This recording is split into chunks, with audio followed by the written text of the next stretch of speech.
Ricky, I wanted to ask you about what it was like inside during the occupation. How long was it again? It was actually 6 days, and it was really a dark time in our lives because at the time we didn't know what exactly we were going to do.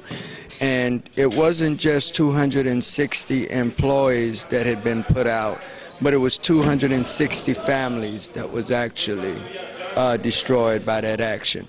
So it was a real dark time, but it was also a hopeful time for us, and it was a unifying time for us because we was able to come together for a common cause, which was our jobs and our lives. And what did people do during that time? They didn't do the work, did they? Well, no, sir, because the factory had officially closed that Friday. And after it had officially closed that Friday, we just refused to leave. So there wasn't any production going on during that time. So how did you fill your time? Well, actually, by me being the vice president of our local, I pretty much was in Bank of America because I was fortunate enough to serve on the committee to be negotiating our terms with Bank of America and Chase Bank. So I was in and out of the factory because when I wasn't downtown at Bank of America, I was in the plant. Mm-hmm. Mm-hmm.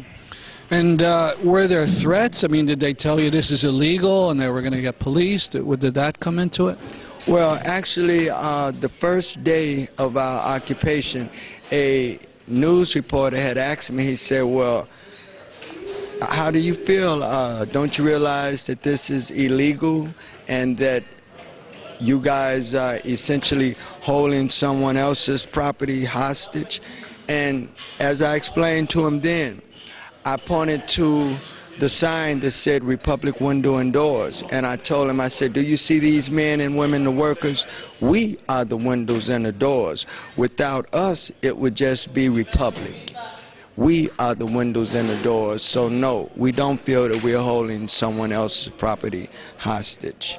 Now, what was the reaction in the community? Was support, hostile? Oh, no, sir. On the contrary, we had tremendous community support.